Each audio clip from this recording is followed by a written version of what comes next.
После первичной очистки вода поступает в аэротены.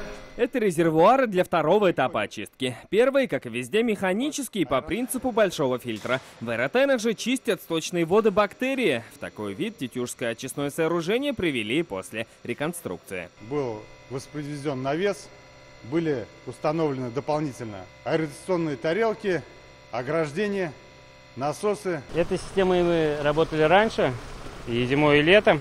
Теперь старый резервуар только на подстраховке на период профилактики нового. Там более-менее почище вода выходит, потому что мешалки, насосы, равномерный поток идет. Здесь не так равномерно, там равномерно регулируется. В любом случае, после очистки все попадает пока что на вот такой иловый пруд. Но здесь идет соприкосновение с грунтом.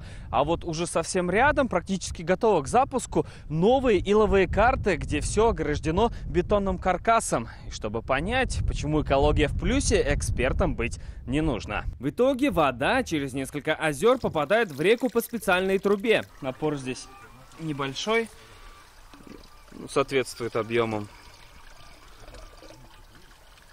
Ну, в общем-то, на мой взгляд, очень даже неплохо. В такой воде, наверное, даже можно и искупаться, но уже не этой осенью. Такое обновление с 2014 года по всей республике прошли 37 очистных сооружений. Это по региональной программе. Повышается качество очистки сточных вод, это улучшается экологическая обстановка малых водных объектов. В этом году на помощь пришел нацпроект «Экология». За 5 лет выделят почти 2 миллиарда рублей. На сегодняшний день работы ведутся на 6 объектах, таких муниципальных районах, как город Казань, Алексеевский, Заинский, Елабужский муниципальный район, Агрызский, а также в Тетюшском муниципальном районе. В планах 24 объекта и сокращение доли загрязненных сточных вод Волги в 3 раза. Салават Мухмадуллин, Наталья Мезина, Марат Зайдуллин, Ренат Сафин, ТНВ, Тетюшский район, Казань.